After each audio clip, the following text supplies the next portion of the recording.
Bonjour à tous, bonjour à toutes, j'espère que vous allez bien, je suis ravie de vous retrouver dans une nouvelle vidéo qui sera un tag.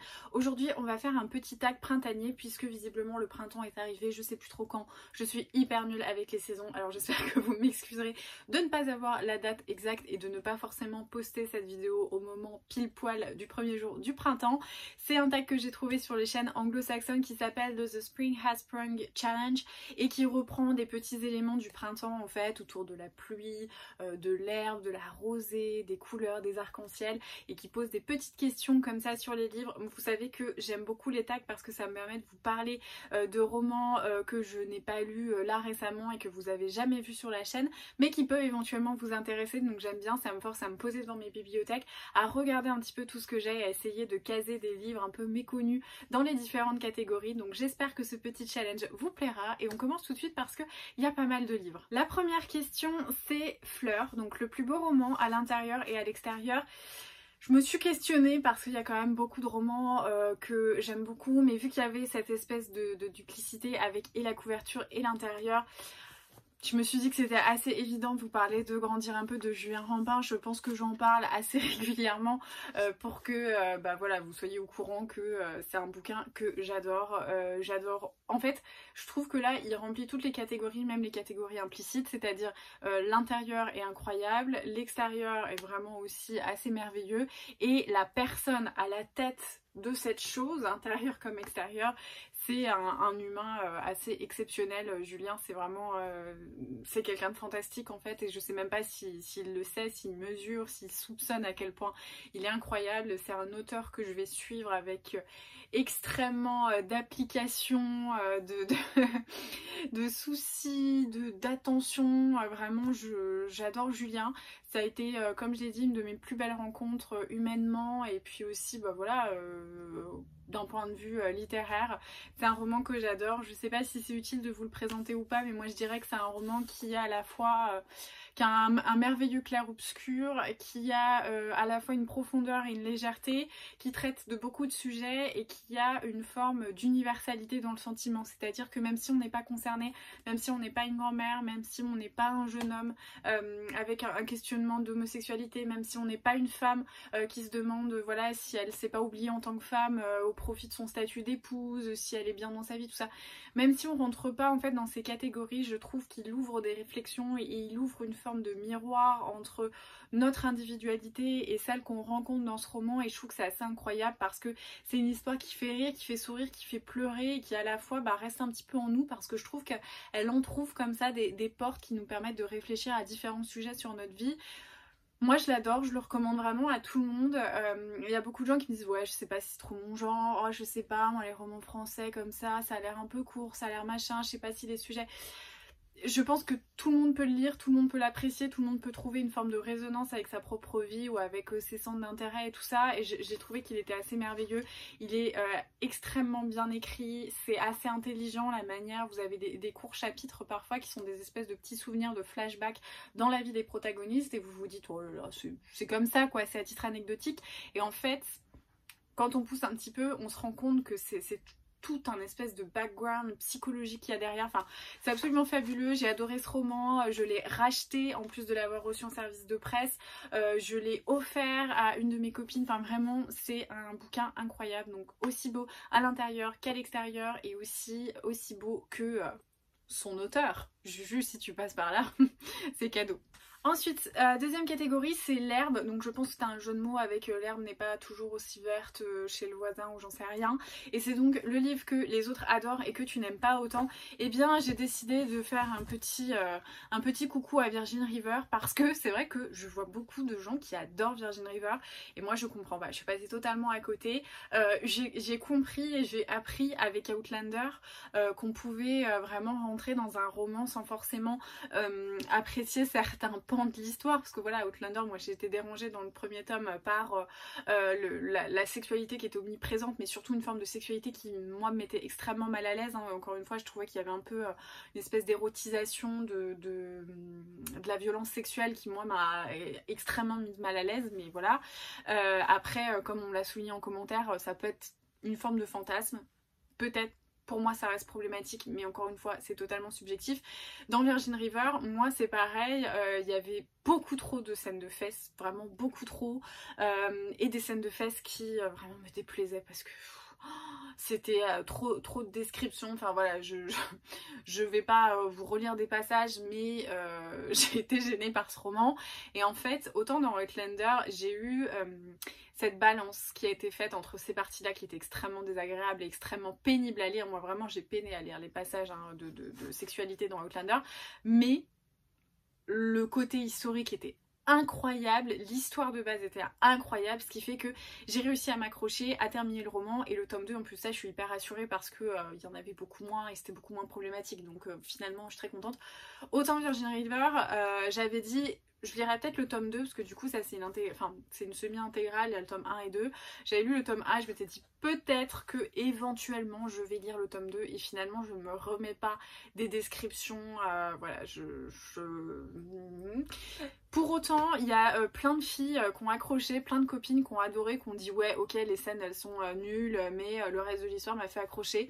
Moi ça m'a pas assez titillé pour que je fasse cette balance comme pour Outlander, donc vraiment je sais qu'il y a beaucoup de gens pour qui c'est une lecture assez bonbon, assez doudou et tout ça. Moi franchement le côté ringard des scènes de fesses c'était vraiment le truc dominant dans ce bouquin et j'ai pas réussi à accrocher au reste, donc voilà j'ai pensé à vous parler de Virgin River. Ensuite, la troisième catégorie, c'est la pluie. Quel livre te remonte le moral quand tu es triste? Bah franchement, en plus pluie, ce serait exactement le temps parfait pour lire Harry Potter. Forcément, dès qu'il y a un tag, dès que ça touche au sentiment, à l'enfance, au réconfort, à tout ça, pour moi, c'est Harry Potter. Vous le savez, je pense que je vais pas me répéter. Là, j'ai sorti cette magnifique édition qui a été illustrée par Mina Lima. C'est vraiment une édition incroyable. J'ai du mal à la sortir parce qu'elle est tellement fragile, il y a tellement de petits papiers à l'intérieur. Mais pour moi, c'est Harry Potter. Voilà, Harry Potter, dès que ça va pas, je m'enferme à Poudlard. Ça, je vous l'ai déjà dit, donc je vais pas revenir dessus. Ensuite, quatrième catégorie, la rosée, un livre qui te fait te sentir vivant. J'ai trouvé que cette question, enfin j'arrivais pas à comprendre. Alors j'aurais pu, je sais pas, au début j'ai hésité à vous parler de Si c'est un homme de Primo Levi. Si vous l'avez pas lu, hein, enfin moi je trouve qu'il faut lire absolument Primo Levi dans sa vie, mais après ça c'est voilà, c'est un autre sujet. Mais au niveau de quelque chose peut-être de plus récent, d'actualité, je pense que je vous parlerai de Pachinko de Min Jin Lee, donc aux éditions Charleston, qui vraiment avec le livre de Julien, c'est mes deux coups de cœur Charleston pour le moment. J'ai trouvé que c'était un livre assez incroyable et en fait je trouve qu'il fait effectivement se sentir vivant et j'aurais pu au même titre parler, je viens d'y penser, à Un bûcher sous la neige de Suzanne Fletcher, mais je trouve que c'est différent. Le roman de Suzanne Fletcher, Un bûcher sous la neige, je pense qu'il donne une leçon sur l'existant en disant... Ouvre les yeux, regarde, respire, sens, touche, perçois. Mais celui-ci, c'est pas la même, je trouve, célébration de l'existant, mais ça fait se sentir quand même un peu vivant parce que c'est des destins incroyables, c'est des destins pénibles. Et de voir ce que peut traverser toute cette génération, cette famille coréenne qui arrive du coup au Japon après les guerres, après tout ça, et qui reste debout, qui marche, qui avance malgré la charge, malgré les atavismes familiaux, malgré les tragédies, tout ça. Et bah ouais, on se sent quand même vivant. Différemment d'Un bûcher sous la neige, mais on se sent quand même vivant et c'est une histoire incroyable. Je vous invite à regarder mes updates ou aller voir ma chronique sur Instagram si vous arrivez depuis pas très longtemps parce que c'est vraiment un bouquin dingue. Il faut vraiment le lire parce que c'est des destins vraiment fabuleux. Ensuite, cinquième catégorie, c'est Tempête, un livre que tu as trouvé imprévisible. Eh bien, je dirais Les choses humaines de Karine Thuil parce que clairement, je ne savais pas où est-ce qu'elle allait atterrir. En tout cas, je ne savais pas quelle issue elle allait choisir pour le procès de, je sais plus comment il s'appelle, c'est pas Alexandre. Je connais plus son nom. Mince, j'ai oublié son nom. Donc en fait c'est le fils des Farrell, si c'est Alexandre Farrell, j'ai bien raison. Donc en fait on suit Claire Farrell qui est une essayiste féministe et son mari Jean Farrell qui est un on va dire une célébrité, une personnalité publique qui intervient, un peu journaliste, un peu chroniqueur, personnalité préférée des Français. Et un beau jour, leur fils, à qui tout réussit, qui est extrêmement talentueux dans ses études, avec, voilà, je crois qu'il fait, je sais plus, l'ENA, ou enfin en tout cas, il a vraiment un cursus extrêmement prestigieux. Et un beau jour, il est accusé de viol. Et du coup, on va suivre toute l'instruction de la garde à vue, au renouvellement de la garde à vue, jusqu'au procès, la qualification en viol et non pas en agression sexuelle, ce qui fait qu'on va aller du coup en cour d'assises, et on a le procès avec les plaidoiries. C'est extrêmement intelligent, extrêmement intéressant, c'est vraiment, je pense, une lecture vraiment fabuleuse qu'il faut absolument lire. Et effectivement, je l'ai trouvé imprévisible. Pas parce que j'ai été surprise, mais parce que la voix, les pièces, les faits, les preuves qu'elle a choisi d'inclure dans cette histoire font que, pour moi, c'était injugeable, vraiment, personnellement. Mon point de vue de juriste, c'est que c'était très compliqué à juger, à trancher cette histoire. Et du coup, ça restait imprévisible pour moi parce que je savais pas. Et en fait, ouais, même à la fin du roman, je me disais, oui, ça aurait pu être tout autre. Et en fait, ça aurait été tout aussi cohérent. Donc vraiment, je pense que niveau imprévision, celui-ci était plutôt pas mal. Et je vous le recommande vraiment. Pour moi, c'est un classique déjà. C'est un truc qui va devenir un classique. C'est fondamental de le lire et de l'avoir dans sa bibliothèque. Ensuite, c'est donc la 6e catégorie, Arc-en-Ciel. Quel livre as-tu peiné à lire juste pour la satisfaction de l'avoir terminé?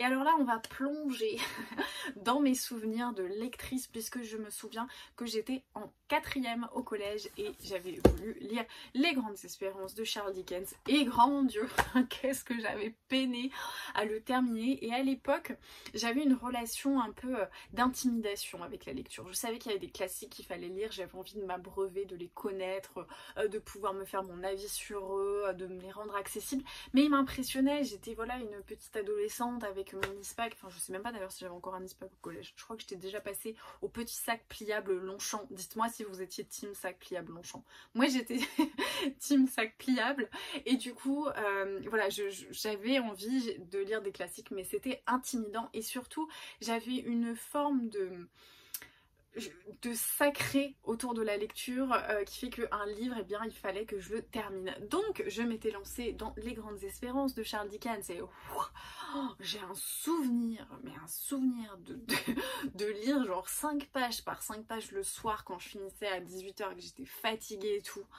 J'ai peiné à le terminer et vraiment je sens que c'était presque mécanique, hein. Je pense qu'il y a une partie du cerveau qui était mobilisée par voilà, l'assimilation des mots, mais que j'ai pas forcément tout compris, tout retenu parce que j'ai plus du tout de souvenirs. Peut-être qu'un jour ça sera un challenge, j'organiserai genre un ridathon, un marathon de lecture sur le week-end où on lit même la nuit et on se lit tout ensemble Les Grandes Espérances de Dickens parce que vraiment j'ai pas de souvenirs. Alors peut-être que ça va me frapper si je le relis, peut-être que je vais trouver ça incroyable, mais ouais, je me souviens avoir extrêmement peiné à le terminer, comme quoi c'était peut-être pas la solution parce que je n'ai aucun souvenir, alors que tous les romans, les classiques, les grands classiques que j'ai lus il y a très longtemps, j'en garde un souvenir. Quand je les relis, j'ai des appréciations, des sensations qui sont différentes forcément parce qu'avec la maturité du lecteur, d'adulte, d'humain, d'individu, tout ce que vous voulez, bah, je perçois les choses différemment et j'analyse différemment, mais je m'en souviens toujours. Autant celui-ci, c'est je sais que je l'ai fermé un jour et que je me suis dit c'est bon, je ne lis plus que Kit Paddle, ça s'appelait comme ça, Kit Paddle je crois, je ne lis plus que Kit Paddle, Spirou et Gaston Lagaffe pour le restant de mes jours parce que j'en peux plus. Je l'avais fini mais je m'en souviens pas trop, donc comme quoi des fois il faut pas se forcer. Cette température fraîche, quel livre n'ai-je pas pu finir ou n'ai-je pas aimé? Je vais vous parler du coup de celui-ci, j'en ai jamais parlé je crois, c'est Une jeunesse perdue de Jean-Marie Rouart de l'Académie française. Et alors je l'ai terminé, celui-ci, il est assez court, hein, il fait 160 pages. Et alors... c'est un peu difficile de dire ça parce que du coup j'ai pas lu d'autres romans de cet auteur parce qu'en fait ça m'a un peu dégoûtée. Je vais vous lire la 4e de couverture qui peut vous donner des pistes de pourquoi je me suis tournée vers ce roman et pourquoi ça m'a captivée.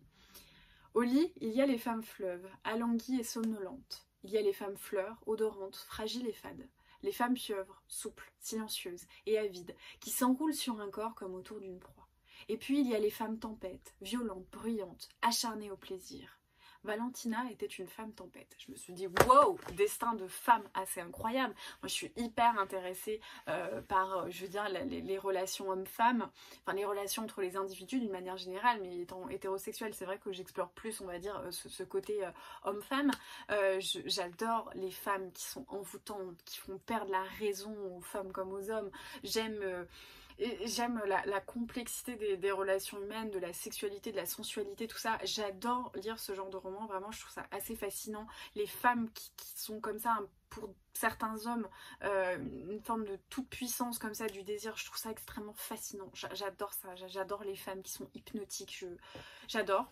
Donc j'avais pris ce roman et franchement, tout au long de la lecture, j'étais comme ça. Là pour le coup, vous n'avez pas besoin de la totalité de ma tête, mais j'étais... Voilà. J'étais comme ça parce que j'avais l'impression d'être dans la tête d'un gros cochon. C'est un peu horrible à dire parce que ce monsieur, enfin voilà, j'estime pas forcément l'Académie française pour tout, mais on se dit waouh, l'Académie française, la 4e de couverture a l'air très inspirante et tout ça. Franchement, j'étais dégoûtée quoi, j'ai vraiment l'impression d'être dans la tête d'un gros pervers dans la rue, le gros cochon de service, et du coup, bah ouais, j'ai pas aimé. Alors, je veux pas accuser Monsieur Rouard sans avoir lu d'autres romans. Peut-être que c'est pas du tout un gros cochon, hein, comme je l'appelle, mais ça m'a pas donné envie de lire autre chose. Donc dites-moi, vraiment, je suis hyper curieuse de savoir dans les commentaires si vous avez déjà lu un autre roman que celui-ci de Jean-Marie Rouard et si il peut quand même conserver ce badge de cochon de service ou pas. Parce que moi j'ai vraiment l'impression que c'était le mec qui avait 60 piges, jeunesse perdue, qui voulait juste s'astiquer devant des nanas hyper bien gaulées, super jeunes et tout. Et c'était un peu dégoûtant, voilà. Après, peut-être qu'il a écrit d'autres choses qui étaient bien mieux, hein, j'en sais rien. Mais bon, je suis curieuse. Dites-moi si vous avez déjà lu Monsieur Rouard ou pas. Ensuite, 8e catégorie, température chaude. Quel livre as-tu aimé et qui t'a donné envie de lire, d'en lire encore, d'approfondir ou j'en sais rien. Alors pour moi, je pense que cette question était plus tournée autour des sagas, enfin je sais pas trop. J'aurais pu vous citer Outlander, mais je pense que j'en parle assez souvent en ce moment. Donc j'ai décidé de vous parler de Rien n'est noir de Claire Berest. Vous savez que j'ai adoré ce roman, donc sur Frida Kahlo, que j'ai trouvé incroyable. La plume était somptueuse, c'était extrêmement magnifique. Voilà, je vous en ai parlé plein de fois, donc je vais pas revenir sur le fond, mais c'est un livre qui m'a donné envie d'en savoir davantage sur Claire Berest. Alors pas sur Frida parce que j'ai toujours cet appétit de connaissance autour de Frida Kahlo, mais en tout cas Claire Berest, elle m'a impressionnée, elle m'a sidérée. Je ne connaissais pas du tout cette femme, je ne connaissais pas du tout ce qu'elle faisait, ce qu'elle écrivait, et là clairement c'est un peu comme quand j'ai lu Les choses humaines de Karine Thuil. J'ai commandé je sais pas combien de ses bouquins sur Vinted parce que j'avais envie de connaître, voilà, de savoir ce qu'elle avait raconté, de savoir ce qu'elle avait pu dire, écrire autrement. Et là c'est pareil, il y a des romans comme ça, je les termine et je me dis j'ai envie de tout lire, ce qu'a pu lire l'auteur. Et c'est un peu comme Sève de Il est bien ce livre, quand elle a commencé à lire Pat Conroy, elle a voulu tout acheter de Pat Conroy. Bah moi je suis un peu excessive aussi comme ça. Et bah là quand j'ai terminé ce roman, je me suis dit Claire Berest et moi, c'est le début de quelque chose. Je pense qu'il faut que j'approfondisse ça parce que vraiment, je suis hyper curieuse depuis que j'ai terminé ce roman. Ensuite, c'est donc Vert. Quel livre n'as-tu pas lu encore mais qui te fait très envie? Et bien, pour rester dans le thème un peu printanier avec les tulipes, je fais ça extrêmement bien, vous voyez. C'est Changer l'eau des fleurs de Valérie Perrin. Et clairement, j'ai hyper envie de lire ce livre parce que Juju me l'a encensé, Julien Rampin. Enfin, il me l'a encensé, il m'a aussi menacé hein, jusqu'à ce que je l'achète. Donc là, je l'ai acheté. Je sens que la deuxième phase de menace va arriver en me disant, bah tu l'as acheté mais tu l'as toujours pas lu. Donc oui, Julien, je l'ai toujours pas lu. Mais j'avais plein de trucs à lire ces derniers temps. Et c'est vrai qu'en fait, il est tellement fasciné par ce roman. Et moi, je suis tellement fascinée par son roman que je sais pas si... je voulais faire une analogie mathématique, mais franchement, à part faire des additions, je sais pas faire grand-chose. Je sais pas si c'est un produit en croix, une analogie, j'en sais rien. Trouver quelque chose sur un tableur Excel pour essayer de faire une analogie. Mais en tout cas, voilà, je me suis dit, bon, si Julien égale Valérie Perrin, moi égale Julien, donc normalement, moi égale Valérie Perrin. Voilà, je sais pas comment ça s'appelle mathématiquement, dites-moi. Mais j'ai hyper envie de le lire parce que voilà, il y a des fois, il y a des gens... C'est pas du tout un roman vers lequel je me serais tournée, comme je lui avais dit. Moi j'avais plein d'a priori parce que le titre, la couverture, ça m'avait un peu c'est pas le genre de roman vers lesquels je me tourne habituellement, mais il est tellement fasciné par ce livre, je me dis bah il y a peut-être un truc quoi. Donc du coup j'ai extrêmement envie de le lire pour savoir si effectivement Julien égale Valérie Perrin égale Sarah ça peut le faire, ou si c'est une équation impossible, je sais pas, je vous tiendrai au courant de toute manière. La catégorie suivante c'est Rose. Quel livre t'a fait ressentir une connexion forte avec les personnages? Madame Bovary de Flaubert. On en parlait très récemment avec Marion, donc par un soir d'automne, du bovarisme. Tu fais que c'était hyper élitiste de dire ça, ça fait vraiment intellectuel, un peu bobo, je souffre de bovarisme, mais voilà, c'est... j'en dirai pas plus pour pas rentrer dans l'intime, mais Madame Bovary, si je peux faire un égal histoire de ma vie, ça serait plutôt pertinent. Voilà, j'en dis pas plus, mais du coup, j'ai extrêmement envie de le relire. Là, depuis que je l'ai sorti, je me dis, 400 pages, je vais peut-être le relire ce week-end. Je vous tiendrai au courant. Ensuite, 11e catégorie, Violet. Quel livre t'a procuré une sensation de sécurité après la lecture? Eh bien, je dirais que c'est La Dame du Manoir de Whitefell Hall de Anne Brontë. Une sécurité dans le sens où je suis assez contente d'être une femme au 21e siècle, de pouvoir avoir des convictions, mais surtout... en plus d'avoir des convictions, de pouvoir les mettre en application. Puisque dans ce roman, moi, ce qui m'a vraiment frappée, c'est que Hélène Graham, c'est une femme qui a des idées, on va dire, progressistes pour l'époque victorienne. C'est une femme qui est forte, qui est indépendante, qui est courageuse, qui a une autonomie de pensée par rapport à son mari, qui n'est pas d'accord d'avoir voilà, la tutelle des hommes et tout ça, qui réfléchit, mais...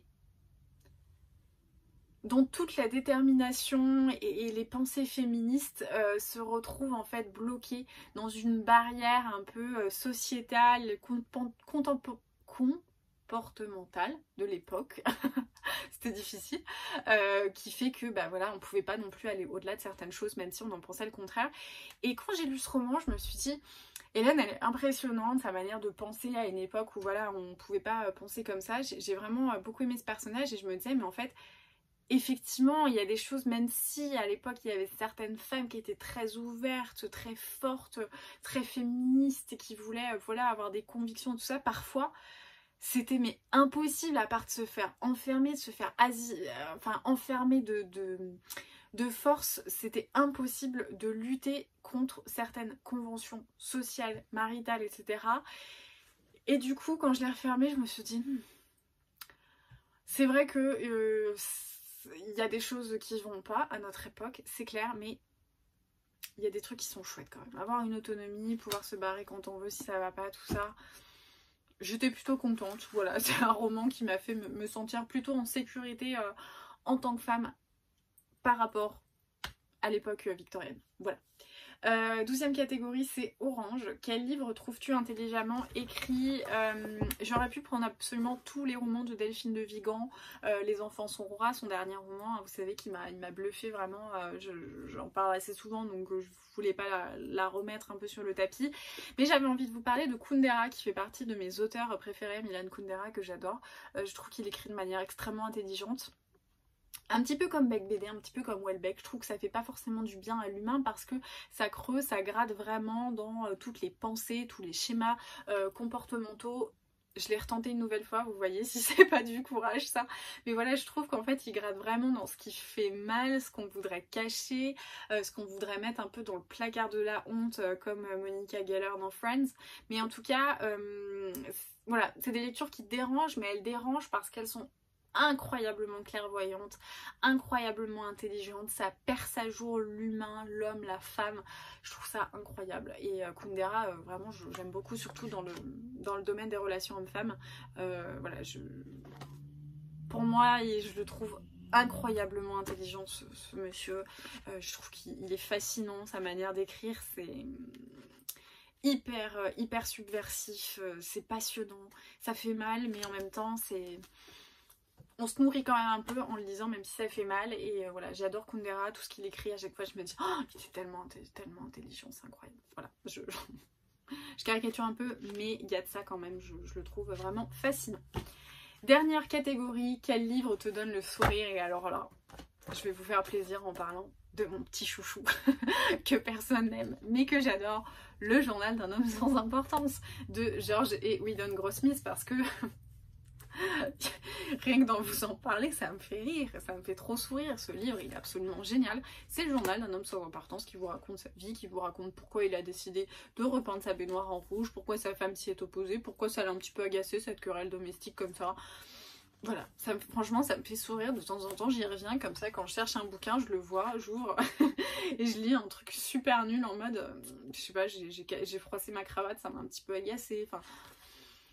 C'est trop drôle, ça donne le sourire tellement c'est simple, c'est génial. Moi je le dis, mais l'ordinaire a toujours un petit quelque chose de merveilleux. Voilà, c'est tout pour cette vidéo. J'espère que ça vous aura plu et que ça aura valu la peine de vider mes bibliothèques. Je sais pas si vous voyez, mais j'ai fait encore une fois un désordre monstre. Mais qu'est-ce que vous voulez? C'est les risques du métier. En tout cas, j'espère que voilà, ça vous aura plu, que vous aurez entendu parler de romans que vous n'avez pas vus depuis longtemps, que vous vous êtes rappelé de l'existence de Madame Bovary ou des Grandes Espérances de Dickens, que ça vous aura donné envie d'en sortir certains de votre pile à lire si vous en avez. Et puis, bah voilà, n'hésitez pas à répondre aux petites questions que je vous ai posées pendant la vidéo, à me laisser un petit commentaire, un petit emoji, un petit truc gentil, un petit pouce aussi, c'est toujours chouette, et de vous abonner si c'est pas déjà fait. En tout cas, merci beaucoup d'avoir regardé cette vidéo. Comme toujours, n'oubliez pas de la partager sur les réseaux sociaux, notamment story Instagram. Je partage toujours parce que ça me fait trop plaisir de voir quand vous regardez mes vidéos. C'est pour ça que je le fais en fait, sinon je continuerai à parler toute seule de mes romans à moi, mon lapin et mon mec, s'il m'autorise encore à lui parler de bouquins. Donc merci d'être là pour m'écouter. Je vous fais plein de bisous, je vous souhaite de très bonnes lectures et je vous dis à très vite.